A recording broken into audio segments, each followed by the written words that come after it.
یہ سورہ قلم سورہ نمبر 68 آیت نمبر 13 ہے، عُتُلٍّ بَعْدَ ذَلِكَ زَنِيمٍ۔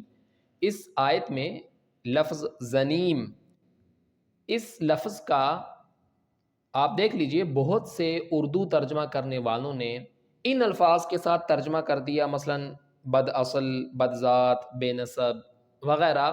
یہ الفاظ ان سب کا مطلب ایک ہی ہے کہ جو زنا سے پیدا ہوا ہو، لیکن یہاں پر لفظ زنیم کا یہ ترجمہ سرے سے بنتا ہی نہیں ہے، دور دور تک اس کا کوئی تعلق ہی نہیں ہے کہ یہاں پر اس لفظ کا یہ ترجمہ کیا جائے۔ دیکھیے اس ترجمے کا اس سے پہلے جو بات چل رہی ہے اس کے ساتھ بھی کوئی تعلق نہیں ہے، بلکہ اس کے خلاف ہے، اور پھر اس کے بعد والی جو آیت ہے اس کے ساتھ بھی اس ترجمے کا کوئی لنک نہیں بنتا، بلکہ اس کے بھی خلاف ہے۔ ٹھیک ہے، دور دور تک سوال ہی پیدا نہیں ہوتا کہ اس لفظ کا یہ ترجمہ ٹھیک سمجھا جائے۔ تو سب سے پہلے ہم ذکر کریں گے کہ اس ترجمے کا اس سے پہلے جو آیات ہیں ان کے ساتھ کیا ٹکراؤ ہے، کیوں یہ ان کے ساتھ میچ نہیں کرتا ترجمہ، اور پھر دوسرے نمبر پہ ہم اس سے اگلی آیت کے ساتھ جو اس لفظ کا یعنی اس ترجمے کا ٹکراؤ بنتا ہے کہ یہ ترجمہ اگلی آیت کے ساتھ بھی ایڈجسٹ نہیں ہوتا، وہ ہم ڈسکس کریں گے۔ اور پھر نمبر 3، بعض اردو مترجمین نے اس لفظ کا درست ترجمہ بھی کیا ہے، وہ بھی ذکر کریں گے۔ دیکھیے سب سے پہلے اس ترجمے کا پیچھے والی آیات کے ساتھ کوئی ربط نہیں ہے، کوئی تعلق نہیں ہے، بلکہ ان کے خلاف ہے۔ دیکھیے سورہ قلم کی آیت نمبر 10 سے وَلَا تُطِعْ كُلَّ حَلَّافٍ مَّهِينٍ، اور تم اطاعت نہ کرنا کسی بھی ایسے شخص کی جو بہت قسمیں کھانے والا، بے وقعت ہو، بے وقعت یعنی بے وقار، ہمازن بڑا تانے دینے والا، مشائم بنمیم چغل خور، مناع للخیر بھلائی سے روکنے والا، معتدن حد سے بڑھنے والا، اثیم گنہگار، عتل بد اخلاق، بعد ذلك زنیم، اور ان سب کے بعد وہ کیا ہے؟ زنیم۔ دیکھیے اب شروع سے یہ جو صفات ہیں وہ اس کی ذاتی ہیں یا پھر کسی اور کی غلطی ہے۔ مثلا دیکھیے وَلَا تُطِعْ كُلَّ حَلَّافٍ مَّهِينٍ، اور تم اطاعت نہ کرنا کسی بھی ایسے شخص کی جو بہت قسمیں کھانے والا۔ نمبر 1، بہت قسمیں کھانے والا یہ کسی شخص کی ذاتی غلطی ہوتی ہے یا کسی دوسرے کی غلطی ہوتی ہے؟ کسی بندے کی اپنی خرابی ہے یا کسی دوسرے کی خرابی ہے؟ ظاہر سی بات ہے کہ کوئی بندہ بہت زیادہ قسمیں کھاتا ہے، جھوٹی قسمیں کھاتا ہے، تو وہ اس کی اپنی غلطی ہے نا، کسی دوسرے کی تو نہیں ہے نا۔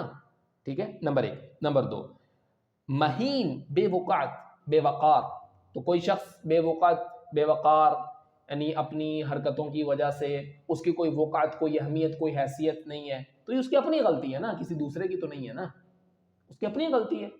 ٹھیک ہے، نمبر 3، ہمازن تانے دینے والا۔ اب تانے دینے والا اگر کوئی شخص ہے تو اس کی اپنی غلطی ہے نا، وہ تانے دیتا ہے نا، کوئی دوسرا تو نہیں نا، اس کی تو غلطی نہیں ہے نا کسی دوسرے کی، اس بندے کی اپنی ذاتی غلطی ہے نا کہ وہ تانے دینے والا ہے۔ ٹھیک ہے، نمبر 4، مشائم بنمیم چغل خور۔ اب چغل خور ہونا بندے کی اپنی غلطی ہوتی ہے نا، یہ کسی دوسرے کی تو نہیں ہے نا۔ اگر کوئی شخص چغل خور ہے تو اس کی اپنی غلطی ہے نا، یہ اس کا اپنا قصور ہے نا، اس کا اپنا جرم ہے۔ ٹھیک ہے، نمبر 5، مناع للخیر بھلائی سے روکنے والا۔ اب ایک بندہ دوسروں کو اچھے کاموں سے روکتا ہے، منع کرتا ہے، تو اس کی اپنی غلطی ہے نا، ذاتی غلطی ہے، کسی دوسرے کی تو نہیں ہے نا۔ ٹھیک ہے، اس کی اپنی غلطی ہے نا، اس کا اپنا جرم ہے۔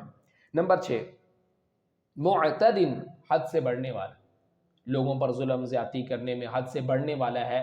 اب یہ اس کی اپنی غلطی ہے نا، اپنا قصور ہے نا، اپنا جرم ہے نا، کسی دوسرے کا تو نہیں ہے نا۔ ٹھیک ہے، اچھا نمبر 7، اثیم گنہگار ہے۔ اب ایک بندہ گناہ کرتا رہتا ہے، بہت زیادہ گناہوں میں مبتلا ہے، تو اس کی اپنی غلطی ہے نا، کسی دوسرے کی تو نہیں ہے، اس کا اپنا قصور ہے، اس کا اپنا جرم ہے۔ ٹھیک ہے، اچھا نمبر 8، عتل بد اخلاق ہے، بد اخلاق ہے، سخت مزاج ہے، جھگڑے کرنے والا ہے، تو یہ اس کی اپنی غلطی ہے نا، کسی دوسرے کی تو نہیں ہے نا۔ ٹھیک ہے، اچھا یہ جو 8 صفات ہیں یہ کسی شخص کی ذاتی صفات ہوتی ہے نا، کسی کی اپنی غلطی ہوتی ہے نا۔ اچھا اس کے بعد اگر زنیم کا یہ ترجمہ کر دیا جائے بد اصل یعنی جو زنا سے پیدا ہوا، بھائی اس کی اپنی غلطی تو نہیں ہے۔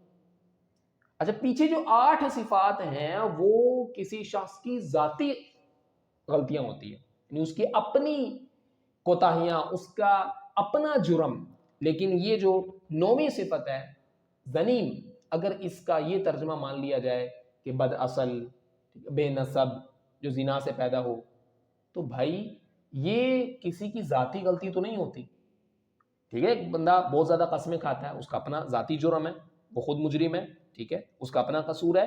کوئی شخص بے وقت ہے، بے وقار ہے اپنی حرکتوں کی وجہ سے، تو یہ اس کی اپنا قصور ہے، اپنی غلطی ہے، وہ خود مجرم ہے۔ حماز تانے دینے والا ہے، یہ اس کی اپنی غلطی ہے۔ مشائم بنامیم، چغل خور ہے، اس کی اپنی غلطی ہے۔ مناع للخیر، لوگوں کو اچھے کاموں سے روکتا ہے، اس کی اپنی غلطی ہے۔ معتد، حد سے بڑھنے والا، یہ اس کی اپنی غلطی ہے۔ اثیم، گناہگار ہے، یہ اس کی اپنی غلطی ہے۔ عتل، بد اخلاق ہے، یہ اس کی اپنی غلطی ہے۔ لیکن ذنیم، ذنیم اگر اس کا یہ ترجمہ کر لیں کہ جی بد اصل ہے، تو یہ اس کی اپنی غلطی تو نہیں ہے نا۔ تو یہ صفت یعنی بد اصل ہونا، بے نسب ہونا، یہ پچھلی صفات کے ساتھ میچ نہیں کرتی، ٹھیک ہے؟ پیچھے 8 صفات یہ ذاتی صفات ہوتی ہیں، کسی کی اپنی غلطی ہوتی ہے، اور یہاں پر آپ یہ ترجمہ کر دیں جی بد اصل ہے، بے نسب ہے، تو یہ تو پچھلی صفات کے ساتھ میچ ہی نہیں کرتی، بات کوئی لنک ہی نہیں بنتا، ٹھیک ہے؟ پیچھے 8 صفات ذاتی غلطی ہے نا کسی کی، تو یہ تو ذاتی غلطی نہیں ہے۔ اچھا اس کے بعد اس سے اگلا جو جملہ ہے، یہ تو آیت نمبر 13 ہے نا، آیت نمبر 14 دیکھیے، اس کے بعد اللہ تعالیٰ کا فرمان ہے ان کان ذا مال و بنین، اس لیے کہ وہ بہت مال اور بیٹوں والا ہے۔ ان کان ذا مال و بنین، اس لیے کہ وہ بڑے مال والا ہے، بڑی دولت والا ہے اور بیٹوں والا ہے۔ تو مال، دولت اور بیٹوں کے تکبر نے اس میں یہ برائیاں پیدا کر دی۔ اب دیکھیں کسی شخص کے پاس بہت زیادہ دولت ہے اور بیٹے ہیں، اب دولت اور بیٹوں کے تکبر میں آ کے کوئی شخص بہت زیادہ قسمیں کھانے والا تو بن جاتا ہے، جھوٹی قسمیں کھاتا ہے بہت زیادہ، ٹھیک ہے؟ دولت اور بیٹوں کے تکبر کی وجہ سے کوئی شخص بے وقت ہو جائے، بے وقار ہو جائے، ایسی حرکتیں کرنے لگے، ہو جاتا ہے۔ اچھا دولت اور بیٹوں کے تکبر کی وجہ سے کوئی شخص لوگوں کو تانے دینے لگے، ہو جاتا ہے۔ چغل خور بن جائے، یہ بھی ہو جاتا ہے۔ مناع للخیر، اچھے کاموں سے روکنے والا بن جائے، یہ بھی ہو جاتا ہے دولت کے نشے میں، ٹھیک ہے؟ بیٹوں کے تکبر میں کہ میرے تو بیٹے ہیں اتنے زیادہ، ٹھیک ہے، یہ وہ میری پونچھ ہے، وغیرہ وغیرہ، ٹھیک ہے؟ معتدن، حد سے گزرنے والا، ہو جاتا ہے دولت کے نشے میں۔ اثیم، گناہگار، گناہوں میں لگ جاتا ہے، ہو جاتا ہے، ٹھیک ہے؟ عتل، بد اخلاق ہو جاتا ہے دولت کی وجہ سے۔ لیکن ذنیم کا ترجمہ اگر آپ یہ کرتے ہیں کہ وہ بد اصل ہے، تو پھر بھائی دولت کے تکبر سے کون بد اصل ہو جاتا ہے؟ بیٹوں کے تکبر سے کون بد اصل ہو جاتا ہے؟ کوئی شخص صرف اس لیے بد اصل ہو جائے گا، بے نسب ہو جائے گا، ان کان ذا مال و بنین، کہ اس کے پاس دولت ہے اور بیٹے ہیں؟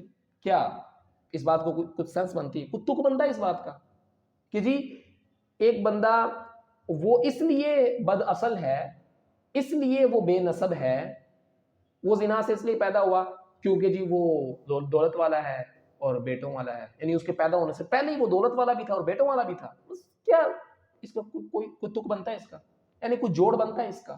یعنی اگر آپ لفظ ذنیم کا یہ ترجمہ کرتے ہیں کہ جی بد اصل ہے، تو بد اصل کا اس جملے کے ساتھ ان کان ذا مال و بنین، اس لیے کہ وہ بڑی دولت والا ہے اور بیٹوں والا ہے، کوئی لنک بن رہا ہے، کوئی تعلق بن رہا ہے؟ پیچھے جو 8 صفات ہیں وہ تو پیدا ہو جاتی ہیں، ٹھیک ہے، دولت کے تکبر کی وجہ سے، بیٹوں کے تکبر کی وجہ سے، بیٹوں کے گھمنڈ میں، دولت کے گھمنڈ میں، وہ تو صفات پیدا ہو جاتی ہیں انسان میں، ہو سکتی ہیں، لیکن کوئی شخص دولت کی وجہ سے بد اصل ہو جائے، دولت کی وجہ سے کوئی شخص بے نسب ہو جائے، وہ تو اس کے پیدا ہونے سے بھی پہلے کی بات ہے نا۔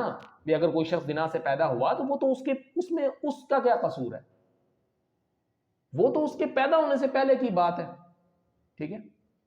تو ان کان ذا مال و بنین، یہ جو اگلا جملہ ہے اس کے ساتھ بھی کوئی دور دور تک تعلق نہیں بنتا، بلکہ اس کے خلاف ہے، یعنی آپ اس لفظ کا یہ ترجمہ کر رہے ہیں جو اس کے آگے والی آیت کے خلاف ہے، ٹھیک ہے؟ تو کوئی سوال ہی پیدا نہیں ہوتا کہ اس ترجمے کو ٹھیک مان لیا جائے، وہ سینس ہی نہیں بنتی، نہ اس کا پچھلی آیات کے ساتھ کوئی تعلق ہے اور نہ اگلی آیت کے ساتھ کوئی تعلق ہے۔ پیچھے 8 صفات وہ بیان ہوئی ہیں جو کسی شخص کی ذاتی صفات ہوتی ہیں، اور اب اس لفظ کا آپ وہ ترجمہ کر دیں جو کسی بندے کی اپنی غلطی تو نہیں ہے نا، اس کے تو پیدا ہونے سے بھی پہلے کی بات ہے۔ اور اگلی آیت میں کہا جا رہا ہے ان کان ذا مال و بنین، اس لیے کہ وہ بہت مال والا، دولت والا، بیٹوں والا ہے، تو وہ مال اور بیٹوں کے گھمنڈ میں، تکبر میں آ کے کوئی بد اصل تو نہیں ہو جاتا نا۔ اب باقی جو پیچھے صفات بیان ہوئی ہیں وہ تو پیدا ہو جاتی ہیں انسان میں، لیکن کوئی بد اصل تو نہیں ہو جاتا دولت کے گھمنڈ میں آ کے اور اولاد کے، بیٹوں کے گھمنڈ میں آ کے۔ تو اس کا درست ترجمہ کیا ہے؟ لفظ ذنیم کا درست ترجمہ بعض مترجمین نے اس کا درست ترجمہ کیا، دیکھیے یہ شاہ عبد القادر رحمہ اللہ کا ترجمہ، اور جتنے بھی دستیاب اردو تراجم ہیں کمپلیٹ اس وقت، جتنے بھی مکمل دستیاب اردو ترجمے ہیں ان میں سب سے پہلا ترجمہ شاہ عبد القادر رحمہ اللہ کا ہے۔ تو آپ ان کا ترجمہ دیکھ لیجئے، انہوں نے کیا ترجمہ کیا، عتل بعد ذلک زنیم، اجڑ، اجڑ کا معنی وہی بد اخلاق، ٹھیک ہے، سخت مزاج، اجڑ کا معنی وہی ہوتا ہے نا، مطلب یہ تھوڑی پرانی اردو ہے تو سخت مزاج، بد اخلاق، ٹھیک ہے، اجڑ۔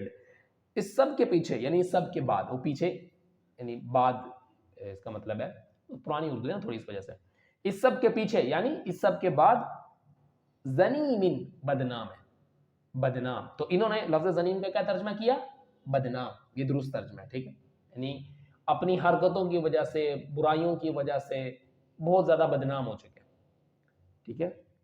تو یہ درست ترجمہ ہے اس کا۔ اب اس کا ربط بن رہا ہے نا، تعلق بن رہا ہے پیچھے والی صفات کے ساتھ بھی، کہ بدنام ہونا بھی کسی شخص کی ذاتی صفت ہے نا، یعنی ذاتی اس کی اپنی حرکتوں کی وجہ سے اگر کوئی ہو تو اپنی حرکتوں کی وجہ سے، یعنی پیچھے جو صفات ہے دیکھیں، جیسے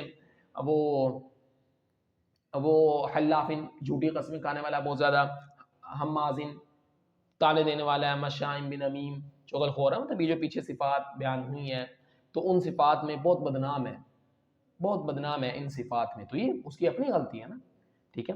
اچھا اس کے بعد دیکھیے یہ معارف القرآن میں مفتی شفیع عثمانی رحمہ اللہ نے بھی اچھا ترجمہ کیا ہے، وہی ہے کہ عتل بعد ذلک زنیم، اجڑ، ان سب کے پیچھے، یعنی ان سب کے بعد کیا ہے، وہ بدنام بھی ہے، یعنی ان سب صفات میں وہ بدنام بھی ہے۔ تو یہ لفظ زنیم کا ترجمہ بدنام۔ اور اسی طرح دیکھیے یہ عبدالسلام بھٹوی رحمہ اللہ نے بھی، ان کے ترجمے میں آپ دیکھ لیں، عتل بعد ذلک زنیم، سخت مزاج ہے، عتل سخت مزاج ہے، بعد ذلک اس کے علاوہ زنیم بدنام ہے۔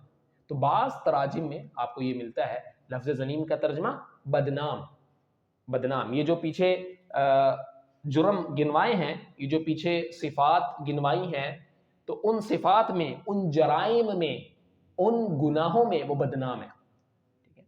تو یہ لفظ زنیم کا صحیح ترجمہ ہے جو اس سے پیچھے والی آیات کے ساتھ بھی ایڈجسٹ ہوتا ہے اور اس سے اگلی آیت کے ساتھ بھی ایڈجسٹ ہوتا ہے، ٹھیک ہے، اور یہ اس لفظ کا صحیح ترجمہ ہے۔ باقی وہ جو ترجمہ ہے وہ بالکل بھی ٹھیک نہیں ہے، بد اصل، بد نسب وغیرہ، اس طرح کے الفاظ لفظ زنیم کا ترجمہ جو اکثر اردو ترجمہ کرنے والوں نے کر دیا، آپ اردو ترجمے دیکھ لیں، اکثر اردو ترجمہ کرنے والوں نے وہ والا ترجمہ کیا ہے جس کا کوئی تعلق ہی نہیں ہے، کوئی لینا دینا ہی نہیں ہے، کوئی دور دور تک کوئی سینس ہی نہیں بنتی، نہ پیچھے والی آیات سے اور نہ آگے والی آیت سے، نہ پیچھے سے کوئی ربط بن رہا ہے نہ آگے سے کوئی ربط بن رہا ہے، نہ پیچھے سے کوئی تعلق ہے نہ آگے سے کوئی تعلق ہے، مطلب وہ وہاں پہ ایڈجسٹ ہوتا ہی نہیں ہے کسی بھی صورت میں، وہ ترجمہ وہاں پر ایڈجسٹ ہوتا ہی نہیں، آؤٹ آف کانٹیکسٹ ہے۔ نہیں، ترجمہ کرنے سے پہلے دیکھا جاتا ہے کہ وہ ترجمہ عربی زبان کے خلاف تو نہیں ہے، یا آپ کسی لفظ کا وہ ترجمہ کر رہے ہیں جو عربی میں بنتا ہی نہیں ہے، یا آپ آؤٹ آف کانٹیکسٹ کسی لفظ کا ترجمہ کر رہے ہیں، یعنی کانٹیکسٹ ہی نہیں ہے، کانٹیکسٹ کچھ اور چل رہا ہے، بات کچھ اور چل رہی ہے، ترجمہ کچھ اور آ رہا ہے، ایسا تو نہیں ہوتا نا، آؤٹ آف کانٹیکسٹ تو نہیں ترجمہ کیا جاتا، دیکھا جاتا ہے سیاق و سباق کیا چل رہا ہے، بات کیا چل رہی ہے، پیچھے جو صفات بیان ہوئی ہیں وہ ذاتی صفات ہیں، 8 صفات ذاتی صفات ہیں، اور 9ویں صفت پہ آ کے آپ وہ ترجمہ کر دیتے ہیں جی بد اصل، بد ذات، وہ کسی کی ذاتی غلطی تو نہیں ہوتی، اور پھر اس سے اگلی آیت، اس سے اگلا جملہ کیا ہے، ان کان ذا مال و بنین، اس لیے کہ وہ بہت دولت والا ہے، بیٹوں والا ہے، بھئی بیٹوں کی وجہ سے، دولت کی وجہ سے کوئی بد اصل تو نہیں ہو جاتا نا، ٹھیک ہے۔ تو لفظ زنیم کا ترجمہ بدنام، یہ صحیح ترجمہ ہے جو بعض مترجمین نے کیا. یہ ہم نے چند مثالیں عرض کی ہیں، اور بھی آپ کو کوئی یعنی مل جائیں گے بعض اردو تراجم میں. تو آپ دیکھ لیجیے آپ نے کون کون سے